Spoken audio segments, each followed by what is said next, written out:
Ahead of the 2027 general elections, political parties have continued to strategize to keep their flags flying as the leadership of the Labour Party has notified INEC of an alleged illegal primary for the Anambra State governorship election being conducted by some members of the party.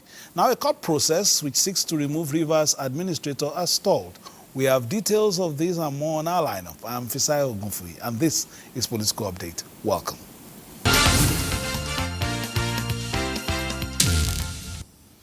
Political parties and supporters are already aligning and realigning ahead of the 2027 general election, but for civil society organizations, carrying out post-mortem of the 2023 general election is the foundation for a credible poll in 2027. And this is the path that the Policy and Legal Advocacy Center is taking as the group embarks on a program tagged From the Ballot to the Courts.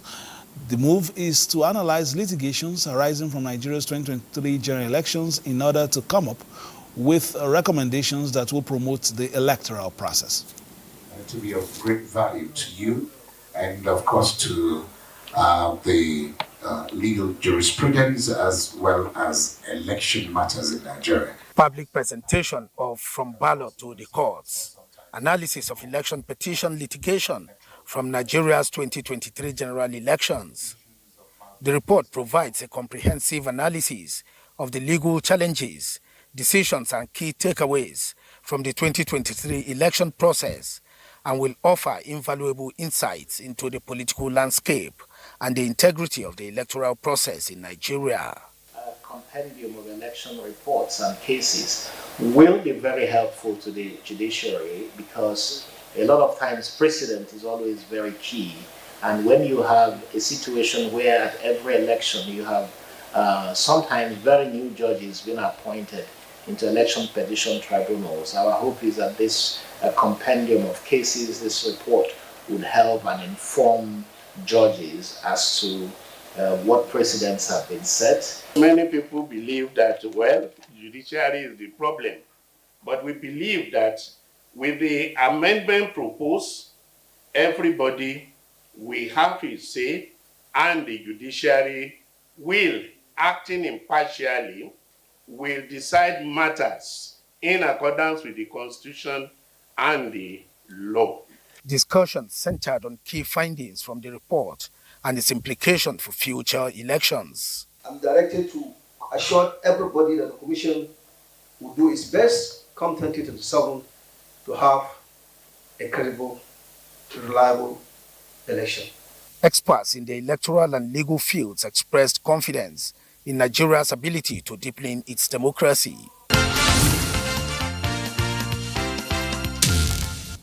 The leadership of the Labour Party has alerted the Independent National Electoral Commission, INEC, to an illegal primary for the Anambra State governorship election allegedly being conducted by some members of the party.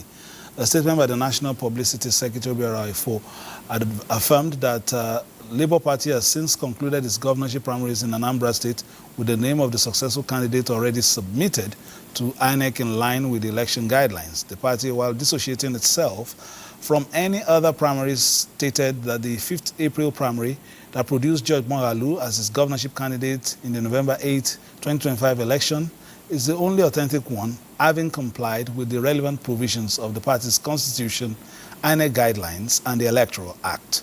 The leadership of the party further warned members of the party to always abide by the rules of engagement and also to respect the supremacy of the party as advised recently by the Supreme Court.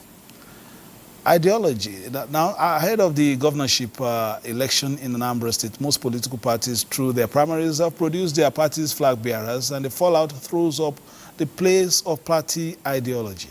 Our report shows that in Nigeria, non-adherence to party ideologies have been identified as the bane of strong democratic institutions, resulting in switching allegiance from one party to another.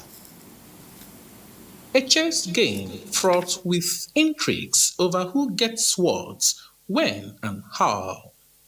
In politics, ideology is said to serve as a guiding principle for parties and political actors.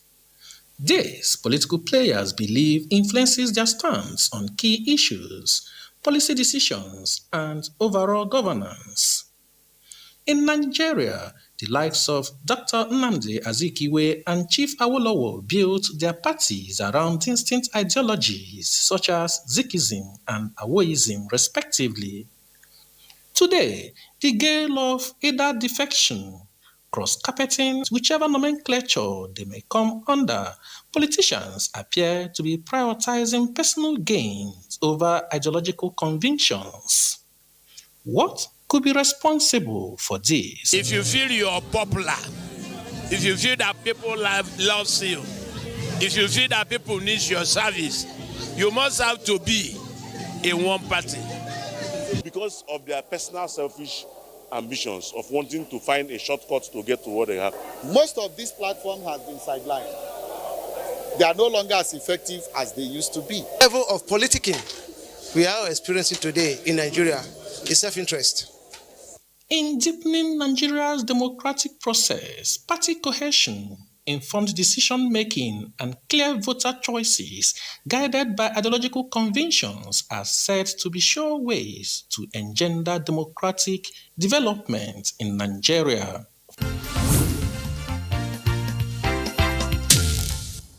And joining us in the studio is diplomat and political analyst Aruna Wakani. Thank you very much for joining us. Thank you, viewers. Thank you, Uncle. All right, it's very soon. The journey to off-season elections have begun. Of course, Anambra State gearing for governorship elections, election later in the year, and then of course next year we have 2 elections as well in Ekiti and Osun. And we've seen political parties get ready, recalibrating and getting new members and all that ahead of these elections. But one thing is sacrosanct that you've seen in that report. It seems as if cross-carpeting has also been on the increase, and the tussle for who gets the full machinery of the parties is also in full swing. So tell us a little bit about, in your experience, why this has been a seasonal thing when people begin to, flocks begin to move from one point to the other in terms of getting, political party perhaps to promote their own agenda, and why the political parties seem also weak in pruning members or perhaps also scrutinizing who gets what. Thank you. It has become obvious that there are some categorizations of Nigerian polity in a way, and one of it is the cross-carpeting that has become too preeminent almost all over the parties. This is partly responsible for the absence of ideologies that pin down people to their parties, because if there were such ideologies, perhaps the movement across parties would have been minimal. Unfortunately for us, what we are seeing is an increase in the volume, timing, frequency, etc. of this movement, such that hardly would you see any party without some of these hiccups here and there. Now, one other thing is political parties believe, particularly the political actors, the politicians, that once you get a political party nomination, you have almost gotten there, because the elections themselves have become questionable in the sense that almost all have ended up in court. And going to court becomes very cumbersome, very expensive, time-consuming, and very, very difficult to prosecute. Therefore, anyone who has been declared by INEC that he has won an election obviously becomes such that the court needs to just stamp it and say, yes, it's true, he has won that election. So we are going to see plenty of these movements across the parties, and within and across the parties themselves, you also see that there is poaching.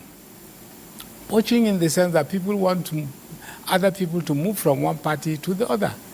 If you hear party leaders saying, we will capture this state, we will capture this, we will take control of this, it presupposes that they must have something at the back of their mind. Otherwise, ordinarily, the people who should decide are the voters.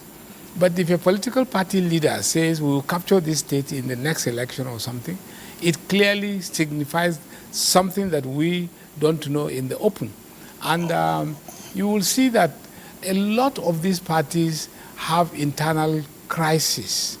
I was going to go there, and the word capture, of course, is a lot of people will agree that that's undemocratic. But let's you just mentioned something in terms of what we have been seeing within the parties, cross-carpeting. You also mentioned poaching, and then in terms of the ulabalu we are seeing in some of the parties who are supposed to perhaps offer other alternatives to the ruling party, at least when they are presenting their credentials to the people. But they seem not to be devoid of problems themselves if they are going to advertise their credentials for Nigerians to also scrutinize ahead of the off-season elections, for instance.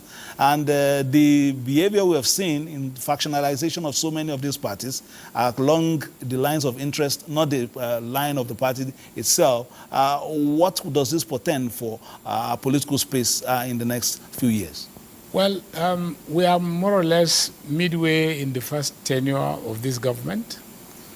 And going forward in the next 24 months should come to an end of this administration, and then politicking proper will start. Which has already begun in some cases. Yeah, well, somehow, but since it's not officially declared, we will assume that.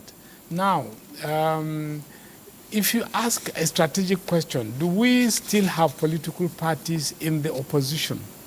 I think the question is no. They may have a name of a political party, but none of them is cohesive enough. None of them is cohesive enough to represent an opposition political party in Nigeria today.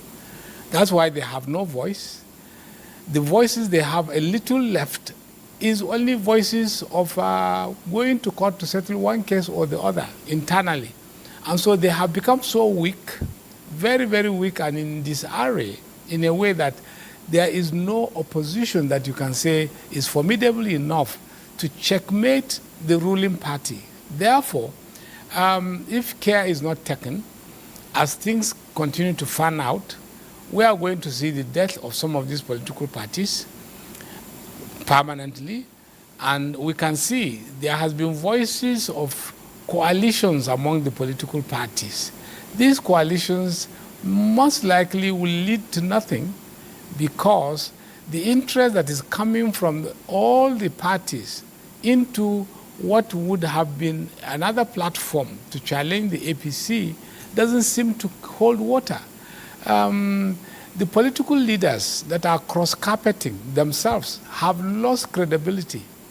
They have lost credibility such that today I don't think Nigerians have anyone they can say, we are willing, ready, and capable of standing behind such a person or party to another option. Hopefully, maybe some of the parties will resolve their issues, but of course, that point is well and truly taken. But do we continue these musical chairs of jumping from one party to the other, taking one position on the other, or the other party? What could we do, as a people generally, to perhaps maintain some level of discipline, even if you don't win elections? Let us know your stand for, like we used to know the Aminu of this world for a certain ideology, a certain party, like you mentioned earlier.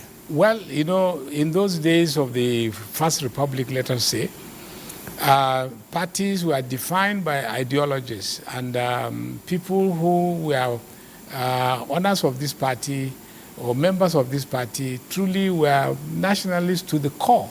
And so they lived by strictly principles and philosophy of what the party stood for. Today, unfortunately, I don't think we have that kind of setting. Most leaders of these political parties, including members, are there for what the former governor one time said, stomach infrastructure. People are only there for what they can get. It is not what the party can do for Nigeria. No, that has disappeared. And let us not forget, the ruling party came through a coalition, and a formidable coalition of very high propaganda, and succeeded in wresting power from a ruling party that said it was going to rule for close to 100 years. Now, today, all those parties have become so weakened from within and even from outside, such that to expect that Nigerians will continue to rely on these parties for anything might be wishful thinking. All right, we'll come for your final comments. Let's just take a few stories. What would you say is the missing link between, of course, the parties, but we'll come to, some of these, your final thoughts before we go. The Governing All Progressive Congress, APC Abia State Chapter, has passed a vote of confidence on President Bola Tinubu's economic reforms and infrastructural transformation across the country. Stakeholders on the governing platform said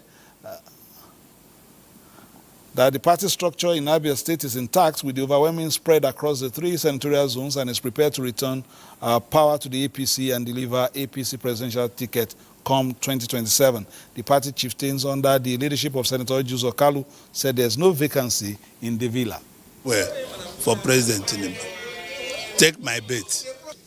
We are very tough people, Class of 1999 is a good class. Abia State is APC, and I believe that the president will want all APC members to work in unity. We're going to have a one-line action. And other leaders, because it's collegiate, there are several leaders, host of leaders are here, but we will have to have a direction. APC endorses his continuity to continue as the President of the Federal Republic of Nigeria for the purpose of actualizing those policies, those economic and social reforms that he has started. The group expressed confidence that a series of reforms backed upon by the renewed government under the APC will endear the people fully to the party's ideology ahead of the general elections. Now, the Jaw ethnic nationality in Warri, Delta State has commended INEC for being fair on the proposed delineation of the Warri Federal Constituency. This was during a solidarity rally at the INEC headquarters in Abuja. Spokesman of the group, David Reje, dismissed reports that all the stakeholders were not consulted before INEC started the delineation exercise. We found out that some people are trying to become funny as if they were not involved in the whole process. We were all involved in the whole process, in Warri, in Asaba, and in everything, and everybody has given their assent to the process to be carried out. Today's walls are given diligently through diligent word delineation process, which is first of all carried out. So we have come to appreciate you. I want to assure you, as a commission, we are dedicated to doing what is right as far as democracy in Nigeria is concerned. National Commissioner Professor Zuru further promised that INEC will be fair to all. A suit filed by a Port Harcourt-based legal practitioner to use the instrumentality of the Federal High Court Abuja to annul the appointment of Vice Admiral Ibok Ete Ekwe Ibas as River State sole administrator has been stalled. The legal practitioner, Gideon Obi, filed the suit against the Attorney General of the Federation and those of the 36 states, arguing that President Bola Tinubu's suspension of Governor Siminalayi Fubara and his deputy, Ngozi Odu, from their positions was illegal under the 1999 Constitution, and the plaintiff wants the court to reverse the suspension. The presiding judge, Justice James Omotosho, observed that most of the respondents are yet to file responses. This prompted an adjournment of the matter to June 11, 2025. Siminalayi Fubara was suspended in March when President Tinubu made proclamation of a 6-month emergency rule. That concludes political update today. But before we go, let me ask my guest, Ambassador Wakani, again in terms of our political maturity from the Fourth Republic. Just before we let you go, would you say we are maturing now? Have we learned some things? There are some bad habits that we have dropped, or are we picking up new ones? Well, I think all. The options are all. We have learned some few lessons, yes, but we have acquired also new ones, namely the preponderant use of courts to settle political matters, which is very unfortunate for democracy, because oftentimes the will of the people, which is expressed through the ballot, is disregarded.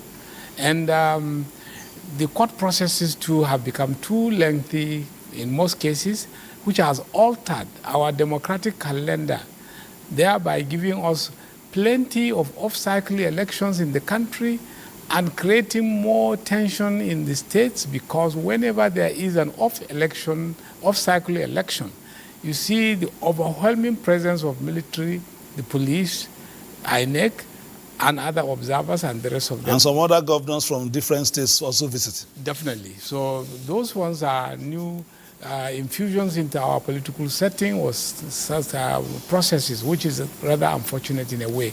Now, the issue of the defections and changes in all that has created more problems for us as a nation. Therefore, the maturity of our democracy is maturing in the wrong direction, if you may ask. Ought to have by now a less of all these anomalies, so that gradually, you see, Africa is looking up to Nigeria for so many things, and we ought to set standards that can be referenced anytime, anywhere, for good governance, good democracy. Unfortunately, we are not counting very well on that.